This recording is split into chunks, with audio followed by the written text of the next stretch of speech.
This is a Changed Physician, episode 134. Hey folks, welcome back to another episode of the Changed Physician podcast. This is your host, Dr. Kevin Cuccaro, with my amazeballs co-host, Dr. Melissa Katie. Hi. Dr. Katie, how are you today? I'm great. You're great. Trying to be my authentic self. Your authentic self. Well, that brings us right into the conversation today, because for this episode, I really wanted to talk about authenticity in the internet age. And I guess in some ways, the question of authenticity isn't something that's related to the internet in and of itself. But what the internet media allows us to do is to spread things that may or may not be true. You know, and this is something I struggle with quite a bit.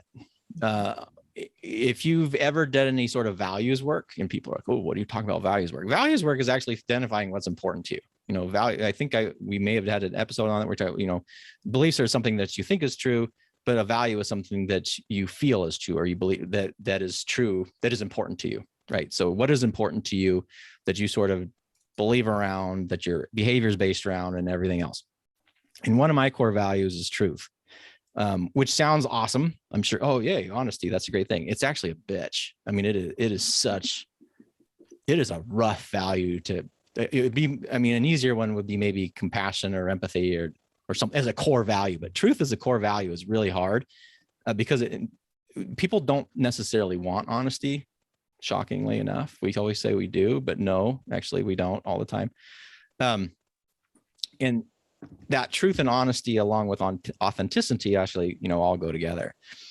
And in the internet, it becomes very, very, very easy to fake something and to pretend that it exists, even though it doesn't. And the saying being, you know, fake it till you make it, right? You say you're something until you generate the followers enough that then you can actually say you were the thing that you said you were when you started. And that is, again, that has been around forever, since, you know, carnivals and you know, sideshow barkers and all this other stuff. But the internet allows everybody to do it, and it becomes so easy to kind of create a space around who like a fake persona, you know. And the balancing act here is, I don't believe anybody should be pigeonholed into something. But I do wish people were more authentic as they went through that journey. There's a really kind of amazing internet marketer who's built like a huge company and stuff. And I study a lot of marketing, but his name's Russell Brunson. And he kind of talks about people starting their journey, what he calls the expert journey, where you're kind of becoming authority. Like, how do you establish your authority presence? And there's a couple ways to do it. But two of them that he mentioned, one of which is being a reporter, and the other one is actually being the expert. Now, the expert is much more difficult to do that because you actually have to know something. And not only do you have to know something, you have to have experience around it, right? Expertise is not something that you just announce it one day and say, this is what I have. But the reporter is a little bit different. What a reporter does is they recognize that they don't have the expertise, but then they go out and seek others who maybe are experts in their field, and they interview them. And that's very different. Like, if you were trying to establish your audience, or maybe you're trying to establish your journey, and maybe you're a physician, you're like, well, I'll always see these people popping up all the time. What's the difference here? Like, maybe I want to do it. Maybe I have some things to say. Well, as a physician, you have an inherent expertise, which is awesome. But there's also areas where you're not experts in.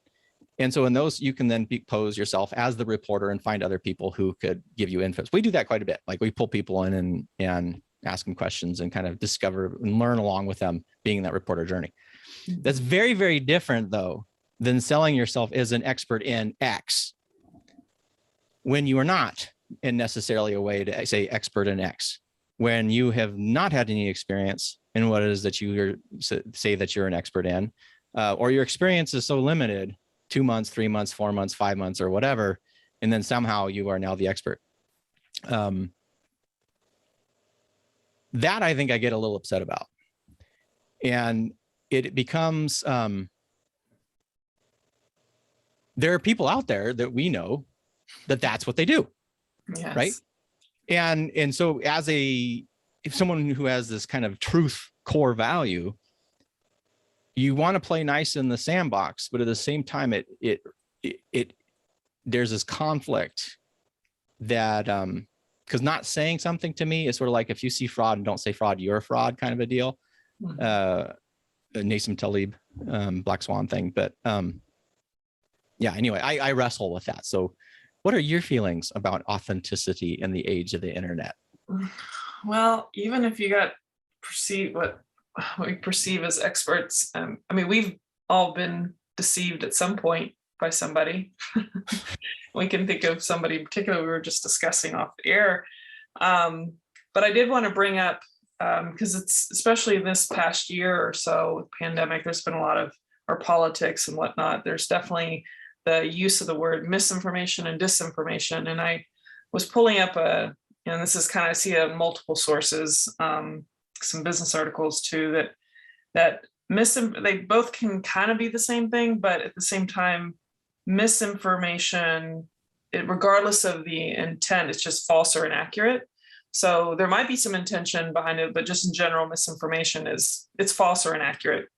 But disinformation is trying to deceive intentionally people based on that information that's not correct. And so I think there's, this whole misinformation or disinformation. I think there's an overlap there, because sometimes misinformation, it's saying it's regardless of the intent, but you could have intentional desire to deceive people. And for what reason? I mean, there could be a lot of reasons why people do that. But it is disturbing when I think you and I both have a sense that both our values, that's where we lie in truth. That sounds like a pun, like I was lie in truth. That's not what I mean. We both have values that are centered around truth. And sometimes you don't want to be associated with certain parties or people or things that might be promoting other people that don't seem to have the same value, or might be deceiving, kind of faking, their identity and what really matters, or that they're an expert. So I think we have a lot of, and correct me if I'm wrong, I think that we have that in common. So it is really hard for me to, like for patients, like I feel like I want to give them all the options. I can't just narrowly say, you need this for your pain, or this is the thing, like I always want to be backing off and give the big picture.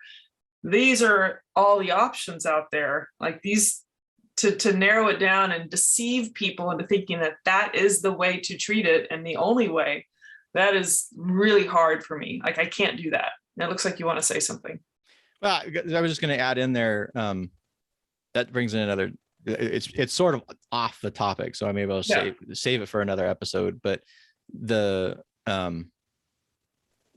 also a difference between giving all the information rather than giving people the best information, and I think that's the question of expertise, in a lot of ways. The context of the patient, what makes the most sense. The context of the patient, what makes sense, and then just kind of I think about it from a human perspective. When someone gives you a bunch of choices, it's overwhelming, right? True. So going to a physician that tells, well, this is all the things that you can do, but really what want to know is, well, what would you do? And you're not trying to restrict. I guess you're not trying to restrict choice. Like the way I would frame it is like, these are all the different choices. Here's the pros and cons about them. If you were my friend or family member, this is what I would recommend. This is what I would do. That's just the way it is. That's what I would do. It doesn't make it right for you. Because I this is not on topic of this particular episode. I think about that because it happens. Like I've had people that are just, they lay it all out, and I'm like, great. Now, what's your opinion? I actually want to hear your. Oh, I don't have. Well, you have an opinion. Don't be scared to share it with me. I think as physicians who are experts, we sometimes are scared to tell people what our expertise, what that judgment would be around our expertise. And that's very, very different from providing your judgment without any expertise. So we're sort of flipping this on the side of authenticity. It seems like there's a lot of people who are not experts that will give you tell you this is the path and you need to do this, or this is what I'm telling you to do. And yet there are other people who are actual experts who hesitate to actually to give what they would do in those scenarios. So you're almost saying that in order to be authentic, you have to share your bias based on your training and your experience and your beliefs with the patient. It's kind of what you're saying. Right? I would think in order to be not to be biased, be authentic, right? Your actions have to reflect, your behaviors have to reflect what your beliefs are, and those beliefs have to be based upon fact, right? Because there's a difference between belief and fact. You can have a belief that is centered on the fact, and that fact is also true, meaning there's an objective evidence behind it. You can have a belief that is not based on fact and behave in a completely different way. I mean, and that is, I think, inauthentic behavior in many shapes and forms. It's also outside of just the internet, that's ripe in medicine in a lot of different ways. Right. So as an example, there's a lot of things being thrown out there that, since we talked about in our Saturday salutations, a chip in a vaccine, we don't have a fact to base that on. So your pattern of behavior is based on the belief that you shouldn't get it because you're going to be tracked. And I mean, essentially, this is like misinformation, or you call it disinformation, depending on the intention and stuff. But I mean, would you say that applies? I would definitely think that it applies. And this gets down to this question of authenticity in many ways. Is people spout things that they believe to be true, or they simply believe without any substance behind it. There's no actual fact. Being inauthentic on the internet space is saying things that you wish or want to be true, but based on the evidence are not true.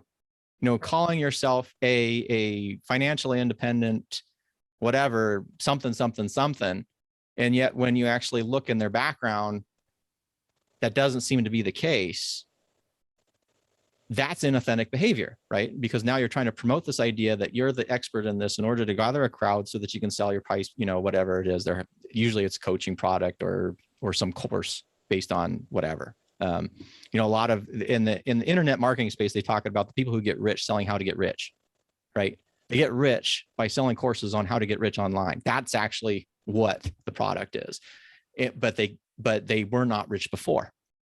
So there's a circular loop that's involved with this, right? And if some people, I'm sure somebody, well, you're being negative and you're living by false beliefs. And I'm like, this is not necessarily false beliefs. This is inauthentic behavior. I recognize that you can get very rich teaching someone or telling someone this is the pathway to get rich, but the pathway to get rich is actually making you rich. And then now after you've sold a bunch of it, you can say you're rich. There's this weird, when you have this weird circular logic that you have to do that, there's probably something wrong, right?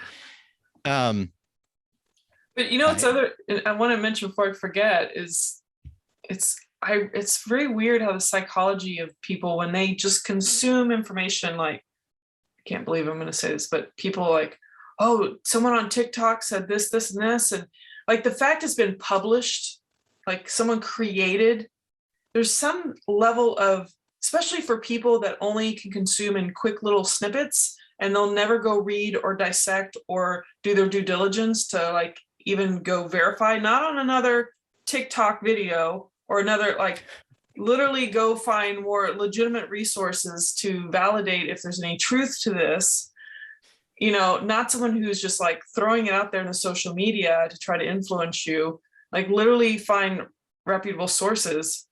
I find the psychology fascinating. Even for me, when I wrote a book, like I'm a human being that constructed my understanding at that point in time of what I feel the situation is. But somehow you get this elevation of authority, like they come. So anyway, I thought you'd probably want to reflect on that. Well, yeah, because that's that's the levels of evidence and things, and people, once something is written, it's funny, you write, there's a blog post people can refer to, somehow that becomes authority. I think the videos are a little, maybe not as authoritative. Yeah. This makes The me actually written. want to, like, I already got my brain going. Like, I should actually look levels of authority when it comes to media, right? Mhm. My suspicion is written media has greater authority than oral media. Oral media probably has it better than something else, video media somewhere in the middle, whatever the case may be. But you have radio stars, you have podcasters, like we're podcasters, right? Mhm. We are not experts in podcasting. But because you're a podcaster, somehow you have a level of authority. Sometimes you wrote a book, you are a published author, you have a different level of authority, right? It doesn't matter how good the book may be. And I'm not talking about your book. I'm talking, but there's one of the fastest paths to, again, expertship. And I would say is the inauthentic path to becoming an authority figure is to publish a book. If you know anything about publishing, you can publish a book that can be full of crap. Just because it's in a book doesn't mean it's true. Right. In fact, I know somebody, too, it's probably not, who talked about when they were getting evidence for, like, to publish to a consensus statement as well. Well, just make sure, search what you're looking for and then grab those studies. I'm like, that's not what you're supposed to do. That's not how you do this. You are not simply supposed to search for the information that supports you if you're going to write something that is a credible source of information that has both the pros and the cons, and then threads that fine needle between the two. That is inauthentic. It's, Yeah. but okay, well, if you wanted to take over and rule the world, what would I say you do? Well, you can start a podcast, spouting off whatever, and make sure that you say everything extraordinarily authoritatively, that you cannot support it, that you have no references, and do that long enough, and spread it around a little bit. People will say that they think you're an expert. Then you can publish a book. Maybe you take your podcast episodes and you can bind them together, get a ghostwriter to put it together in the, Dr. K's book on how to be awesome, and have someone kind of flow it all together. Now it's published and you say, I got a book, right? Now you're a published author. Then because you have a book and you have a podcast, and then depending on your audience side, then you can get the speaker circuit.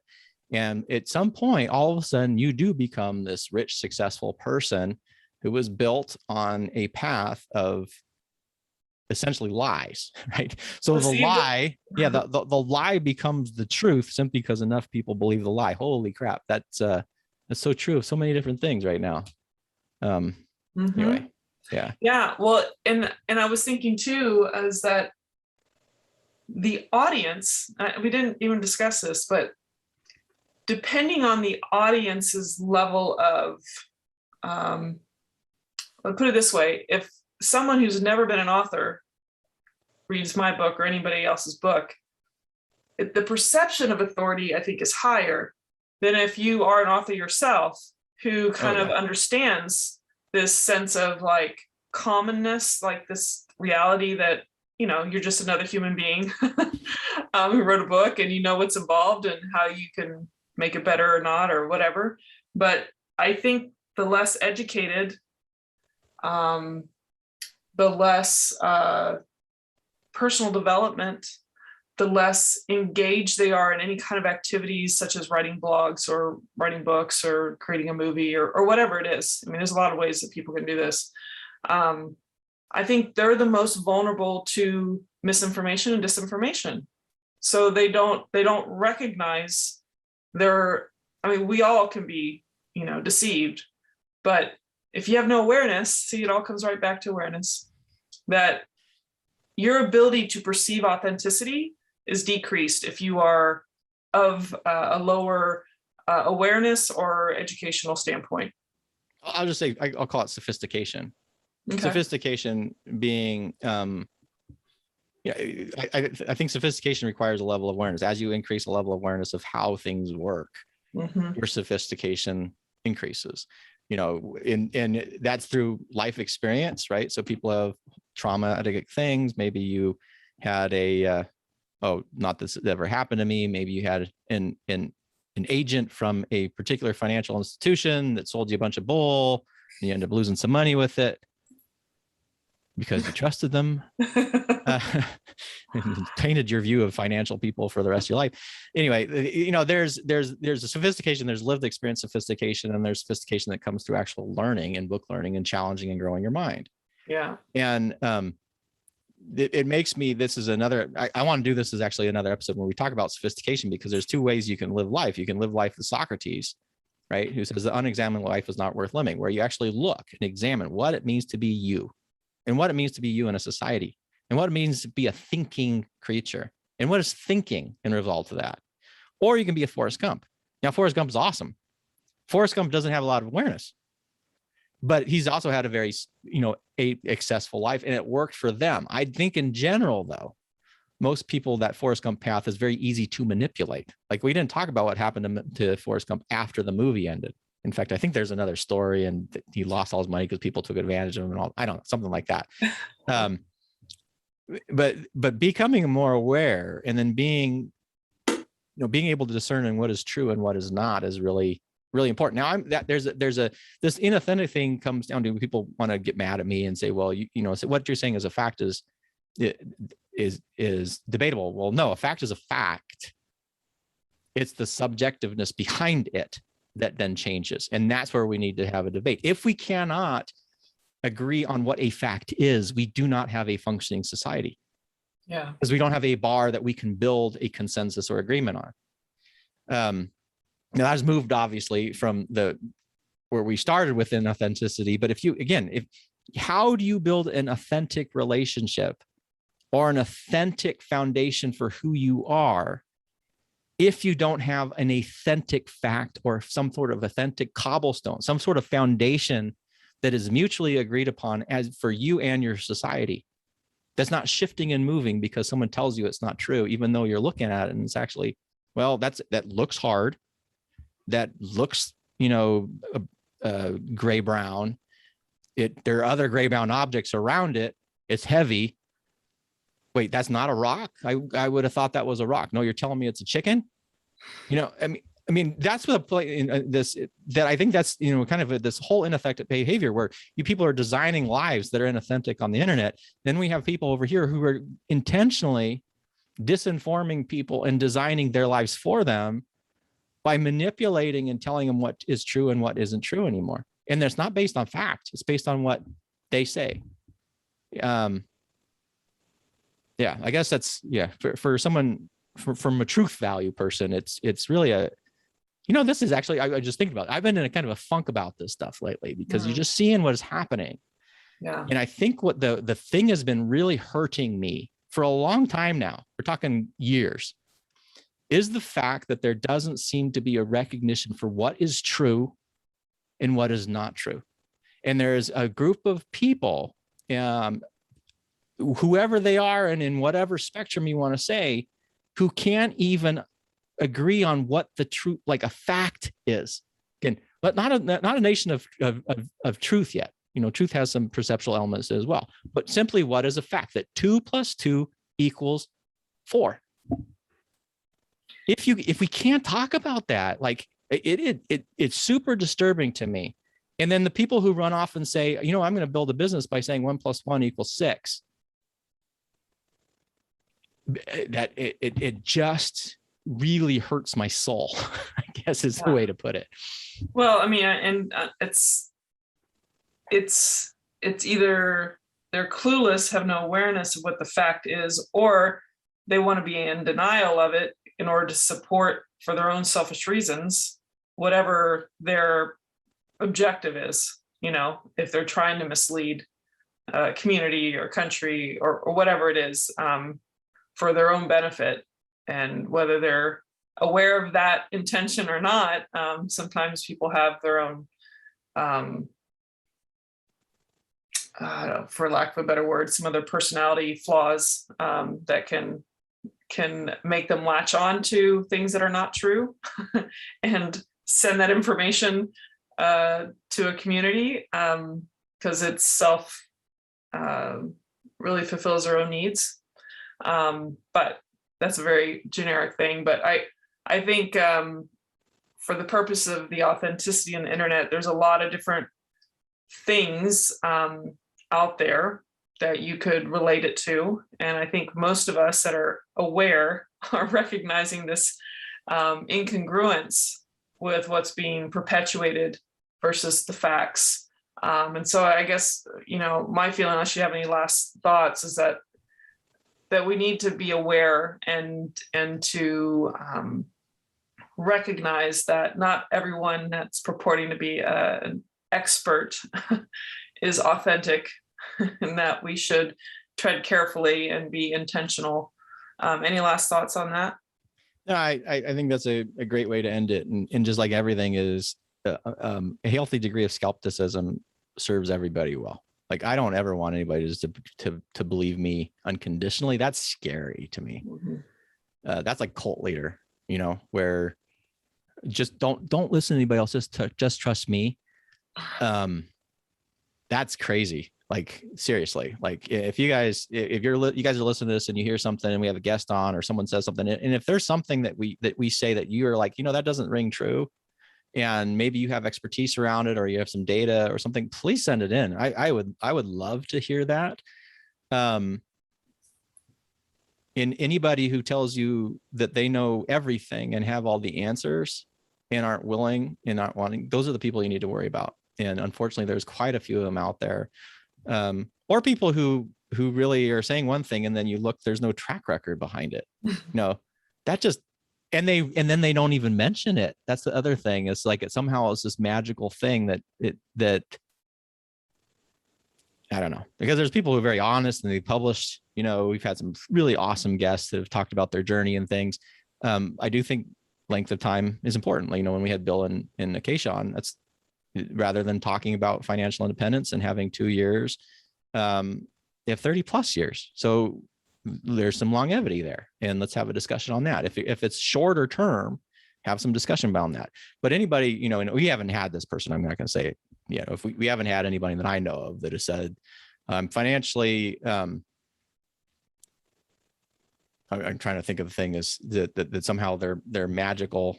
Well, I'm going to hold that thought, because now I'm going to have to dig through our guest list. But most of our guests on the ones that I can remember off the top of my head have been either have wonderful journeys, have had specific expertise, and in general, like that it's either been one or the other or both. But I think we've had, anyway. I'm question my own reality again. I'm gonna have to go through and make sure that we're not misleading the change physician listeners here in any way, shape, or form. I think there's truth to 99.9% chance that everything you were saying right there is completely accurate. That's about as good as we can get with anything. So that's good. Well, for those of you listening, we hope you are your authentic selves and do your due diligence when you're trying to appraise whether or not someone else is being authentic. And we look forward to seeing you on future episodes. I am Melissa Cady, the Challenge Doctor, with my co-host, Dr. Kevin Cuccaro. And we would love to see you on any of our venues, including YouTube, Facebook, Instagram. And we look forward to seeing you in the next episode. Take care. Take care, folks.